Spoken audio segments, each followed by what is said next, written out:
네, 오늘 본문의 핵심 표현은 4절에 있는데요. 너희는 내 목소리를 순종하고 나의 모든 명령을 행하라. 의심의 여지가 없죠. 반박 불가입니다.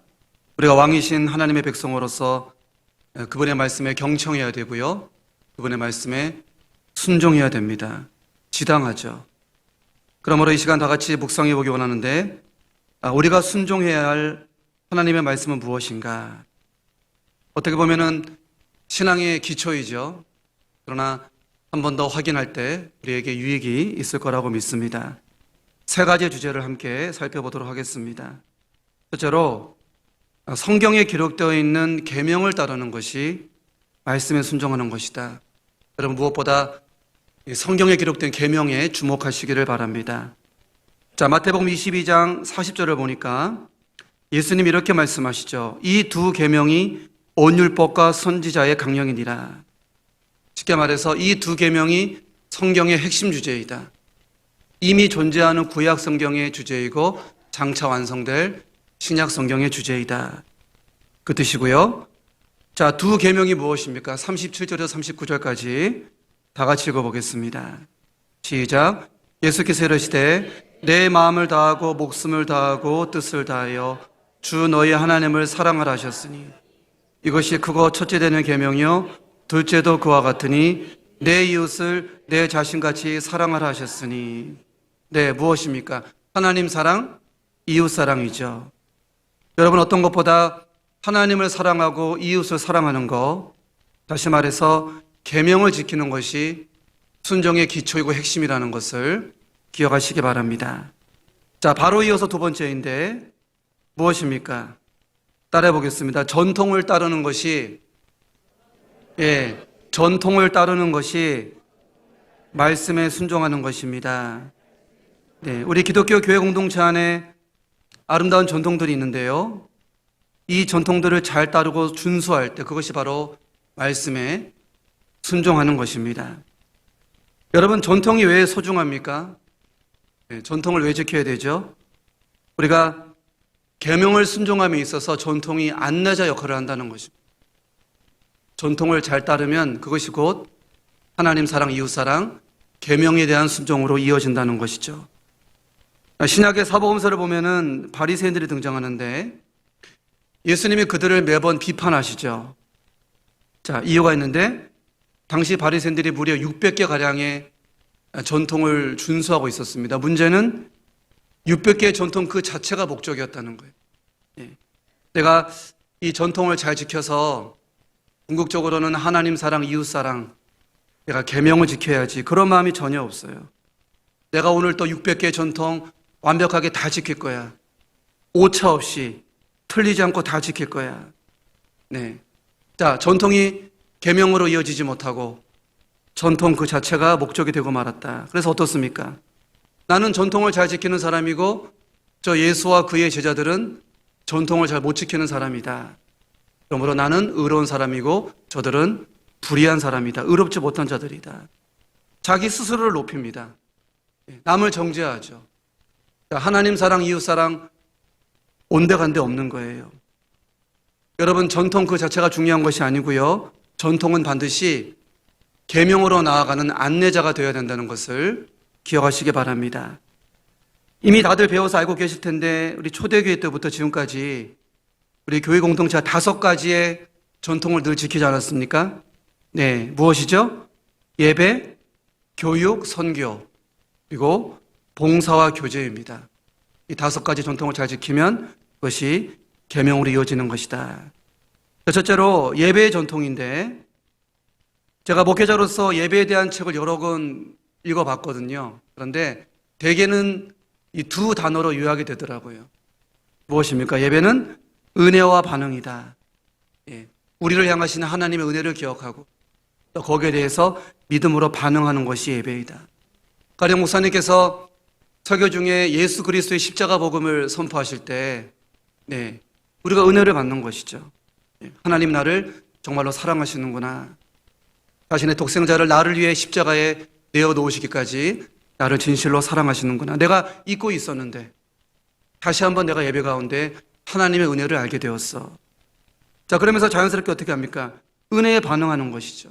찬양으로 반응하고 기도로 반응합니다. 이것이 예배이죠. 말인즉슨 우리가 예배의 전통을 잘 지킬 때 그것이 하나님에 대한 사랑으로 이어진다.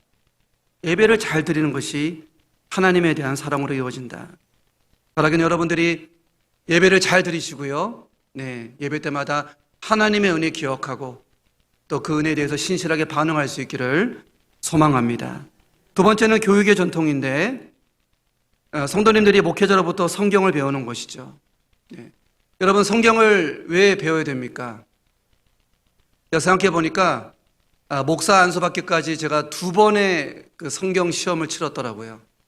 신대원 들어갈 때 성경 시험 치렀고요. 또 한 번은 목사고시 치를 때 성경고시를 봤습니다. 그 밖에도 우리 교단 같은 경우에는 장로고시가 있고요. 또 전도사고시가 있죠. 성경 시험을 꼭 치러야 되거든요. 자, 내가 교회 지도자 자격을 갖추기 위해서 성경 시험 본다. 굉장히 유익하고 좋은 것이죠. 예. 또 어떤 것이 있습니까? 설교 은혜롭게 잘하는 목사님이 되기 위해서 무엇이 필요한가? 네. 성경에 능통해야 되죠. 성경을 많이 알아야 은혜로운 설교를 할 수 있다. 이를테면 그렇다는 것입니다. 또 교회 안에 우리 유치부아동부, 중고등부 교사분들이 계시는데 성경에 능통해 아이들에게 말씀을 잘 가르치겠죠. 특별히 우리 교회는 강사님들이 계시지 않습니까? 네, 우리 강사님들 성경 많이 보시기 바랍니다. 네, 성경에 능할 때 구역원들에게 말씀을 잘 먹일 수 있는 것이죠. 자, 그런데 다 중요한데요. 우리가 본질을 놓치면 안 된다는 거예요. 무엇입니까? 하나님 사랑, 사람 사랑.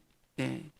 이 두 계명의 순종을 더 잘하기 위해서 우리가 성경을 읽고 성경을 배워야 된다. 예. 성경에 존재하는 중요한 목적 중 하나가 무엇입니까? 우리로 하여금 사랑을 실천하게 하는 것이죠. 겉옷바라기는 여러분들 기회 있을 때마다 성경 많이 배우시고요. 네, 많이 읽으시고요. 그래서 성경의 가르침에 따라 우리 하나님 사랑하고 또 사람을 사랑할 수 있길 바랍니다. 세 번째는 선교의 전통인데 너무나 유명한 구절입니다. 마태복음 28장 18절에서 20절 다 같이 읽어보겠습니다. 시작.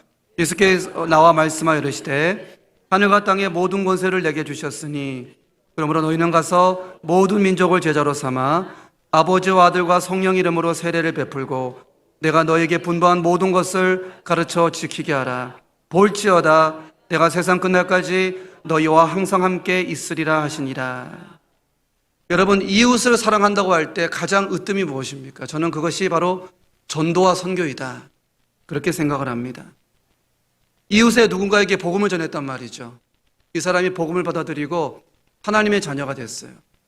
남은 평생 동안 하나님의 자녀로서 많은 복을 누리죠. 그리고 결국에는 죽은 다음에 지옥이 아니라 천국에 간다는 거예요.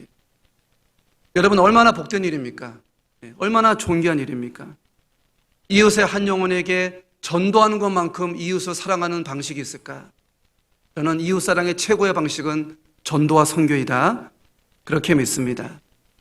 우리 나라의 미래를 걱정하는 일부 그리스도인들이 특정 정당을 지지하죠.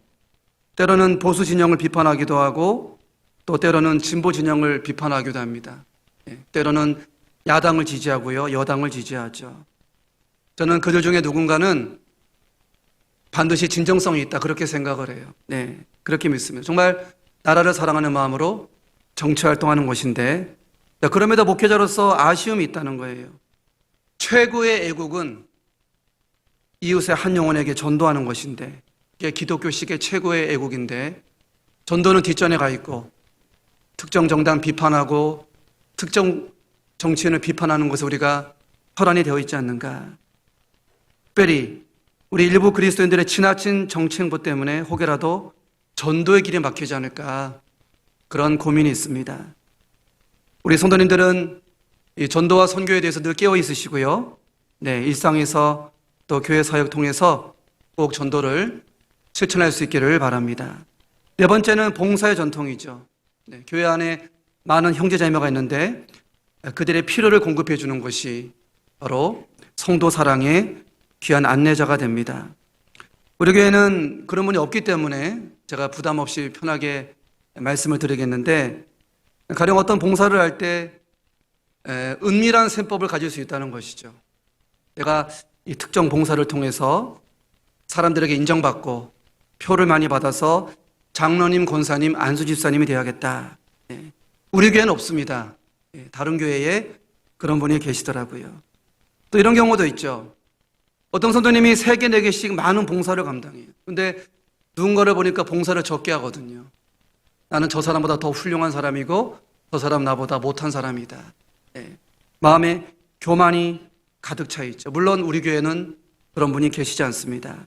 여러분, 바리새인을 꾸짖었던 예수님 말씀 잘 기억하시기 바랍니다. 왜 바리새인들이 항상 예수님에게 비난을 받았는가? 저는 여러분들의 모든 봉사가 순수한 성도 사랑의 안내자요 통로되기를 소망합니다. 내가 봉사를 많이 해서 특정 직분자가 될 거야, 이런 시커먼 마음이 아니고요.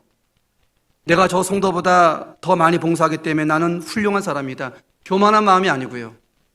정말 100% 온전하게 형제 자매를 섬기고픈 마음으로, 사랑하고픈 마음으로 여러분의 모든 봉사에 임할 수 있기를 진심으로 소망합니다. 끝으로 교제의 전통인데, 우리가 하나님 아버지의 자녀로서 성도들이 친교하는 거 너무나 중요하죠. 자, 이 교제란 말을 좀 더 익숙한 표현으로 어떻게 바꿔볼 수 있을까요? 저는 소통이란 말을 참 좋아합니다. 왜냐하면 제가 잘 못하기 때문에 소통을. 교제는 소통이다. 제가 중년 초반에 들어섰는데 나름 깨달은 지혜가 있습니다. 뭐냐면 서로 차 한잔 마시고 대화하면서 소통할 때, 나의 어떤 삶과 아픔을 오픈할 때 오해가 풀리더라. 허심탄회하게 대화 나눌 때 오해가 풀리더라. 저도 제 기질상 누군가에게 제 얘기를 못하는 성격이거든요. 항상 입을 봉하고 있었습니다. 근데 오해하더라고요, 저에 대해서. 오해하고 심지어는 미워하기도 하고, 그래서 제가 용기를 내서 오픈하기 시작했습니다. 제가 이런 사람입니다, 사실은. 이런 고민과 아픔이 있습니다. 그랬더니 오해가 풀리더라고요. 저도 상대방을 향해서 오해가 풀리죠. 여러분, 우리 옆에 있는 성도님과 자주 커피도 마시고요, 소통하시기 바랍니다. 지혜롭게 자신의 아픔에 대해서 또 삶에 대해서 나누고 대화를 나눌 때 오해가 풀리고 미움이 풀리고 우리 안에 아름다운 친교가 이루어질 것을 믿습니다. 특별히 예배 가운데 친교의 요소가 있죠. 무엇입니까? 성찬식입니다. 성도들이 이 그리스도의 몸을 상징하는 떡을 떼어서 먹을 때, 우리가 한 분 그리스도의 몸이구나. 우리가 분리될 수 없고 떼어질 수 없는 한 분 그리스도의 몸이구나. 이 성찬식 가운데 성령께서 역사하신다는 거예요. 성찬식에 참여하면 성령이 우리를 더 단단하게 묶어주십니다. 단단하게 묶어주세요. 여러분, 차 한잔 마시는 것도 좋은데 그 앞서에 성찬식 빠지지 마시고요, 꼭 참여해서 성령이 우리를 하나 되게 하시는 그 은혜를 풍성하게 누릴 수 있기를 소망합니다. 자, 정리해보면 전통이 무엇입니까? 예배, 교육, 선교, 봉사, 교제. 우리가 이 5가지 전통을 잘 준수할 때 그것이 하나님을 사랑하고 사람을 사랑하는 귀한 안내자 역할을 한다는 것입니다. 이 전통들을 소중히 여기고 준수하시기를 소망합니다. 자, 끝으로 3번째인데 바로 성령이죠. 첫째는 계명이고, 둘째는 전통이고, 3번째는 성령입니다. 한번 따라해 볼까요? 성령의 인도하심을 따를 때 하나님 말씀에 순종할 수 있습니다. 제가 신대원 시절 때 있었던 일인데, 교수님 한 분께서 꾸준히 기도 생활 하시는 분이셨죠. 교수님이 간증하시기를 한 번은 기도를 꾸준히 하는데 안성우 제 얼굴이 떠오르더라는 거예요. 계속 며칠 동안 기도하는데 교수님이 하나님께 여쭤봤다고 그럽니다. 하나님, 원하시는 것이 무엇입니까? 왜 자꾸 안성우 학생 얼굴을 생각나게 하십니까? 한참 기도하는데 성령께서 마음에 감동을 주시기를, 자, 이하고 들어주십시오. 성우에게 등록금을 보태줘라. 등록금의 일부를 보태줘라. 어떻게 합니까? 순종해야죠. 교수님이 저에게 연락하셔서 계좌번호가 어떻게 되냐, 좀 도와주겠다, 그렇게 제가 사랑을 받았던 그런 경험이 있습니다. 여러분, 우리가 하나님을 사랑하고 사람을 사랑함에 있어서 성령님의 음성에 귀 기울이는 거 굉장히 중요하다는 것을 기억하시기 바랍니다. 자, 5가지 전통만 잘 지키면 되지 꼭 성령의 음성이 필요한가? 예, 우리가 하나님 사랑함에 있어서 성령의 역사가 필요한 것인가 궁금할 수 있는데, 자, 단순히 성우를 사랑해라 그것이 아니죠. 성우에게 등록금을 보태줘라. 아주 구체적이죠. 아주 실제적입니다. 또 굉장히 즉각적이죠. 말인즉슨 하나님께서 우리에게 어떤 구체적인 사랑을 명령하실 때, 아주 실제적인 사랑을 명령하시고 현실적인 사랑을 명령하실 때, 즉각적인 사랑을 명령하실 때 성령이 우리 안에 감화 감동하신다는 것입니다. 자, 사도행전 8장을 보니까 이 빌립 집사님이 사마리아 지역에서 복음을 전하고 계시는데 성령께서 그에게 음성을 들려주시죠. 26절을 보니까 남쪽으로 향하여 예루살렘에서 가서로 내려가는 길까지 가라. 자, 빌립이 순종하고 현장에 가니까 현장에 누가 있습니까? 네, 에디오피아 여왕 국고를 맡은 네시를 만나게 됐죠. 자, 성령께서 한 번 더 빌립에게 감화 감동하시는데 29절 말씀 다 함께 읽어보겠습니다. 시작. 성령이 빌립도로 이르시되 이 수레로 가까이 나아가라 하시거늘. 네, 자, 이 이후의 이야기를 아시죠?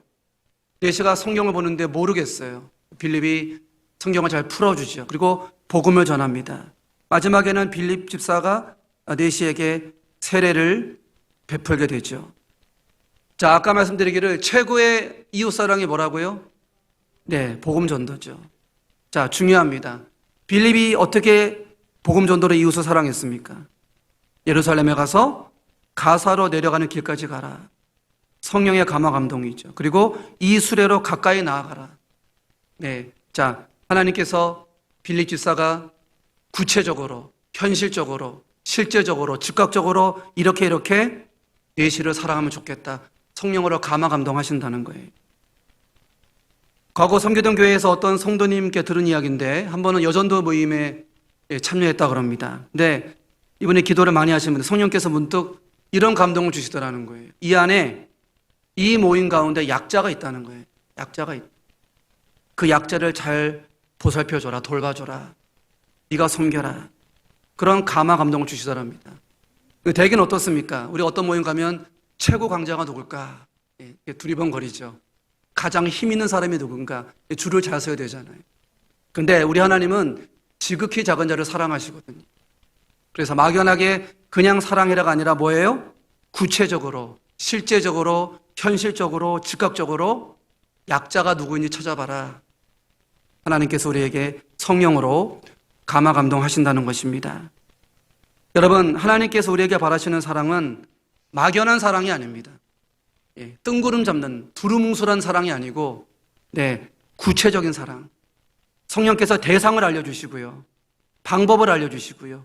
요일도 알려주시고요. 시간도 알려주시고요. 장소도 알려주십니다. 구체적으로 사랑할 때 성령께서 우리에게 역사하신다. 또 어떻습니까? 하나님은 우리가 사랑을 미루기를 바라지 않으세요. 내일 할 거야. 한 달 뒤에 하면 되겠지. 네, 그게 아니라 즉각적인 순종. 그래서 성령께서 우리 안에 감동 감화하신다는 것입니다. 바라기는 여러분 모두가 성령의 인도하심을 받기를 바라고요. 그래서 구체적인 사랑, 즉각적인 사랑 잘 순종할 수 있기를 바랍니다. 끝으로 한 가지 더 강조하고 싶은 것이 있는데 특별히 사도행전을 보면 어떻습니까? 이 성령께서 사도들에게 감동을 주시는데 사도들이 무엇을 할 때 감동을 주로 주시죠? 네, 바로 기도할 때입니다. 네, 기도할 때 감동을 주시죠. 자, 사도행전 9장을 보니까 베드로를 향한 하나님의 뜻이 무엇입니까? 베드로가 전도하면 좋겠다. 복음 전하면 좋겠다. 단순히 이렇게 말씀하지 않고 뭡니까? 구체적으로 이름이 나옵니다. 고넬료에게 복음을 전하면 좋겠다. 성령이 감동하시죠. 지금 베드로가 요바에 있는데 가이사랴에 있는 고넬료에게 찾아가서 복음 전하면 좋겠다. 구체적으로, 현실적으로, 세밀하게, 즉각적으로 베드로에게 성령이 감화 감동하시죠. 자, 중요한데 베드로가 이때 무엇을 하고 있었습니까?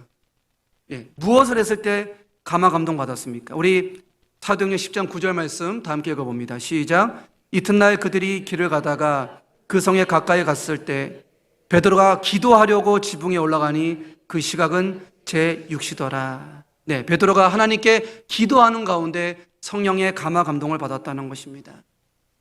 바라기는 여러분 모두가 기도하는 사람 되기를 소망합니다. 여러분들이 기도에 능한 자가 되기를 소망합니다.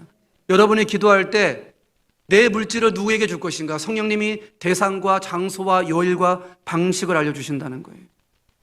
여러분들이 기도할 때 내가 교회 안에서 어떤 부서에서 봉사할 것인가? 하나님께서 구체적으로, 현실적으로, 즉각적으로 응답해 주실 것을 믿습니다. 여러분이 누구에게 전도해야 될지 기도하는 가운데 성령께서 여러분에게 감화 감동 하실 줄 믿습니다. 오늘 설교 제목이죠. 명령을 따라 행하라. 우리가 기도하는 가운데 성령의 인도하심 받아서 여러분들이 구체적인 사랑, 즉각적인 사랑 순종할 수 있기를 소망합니다.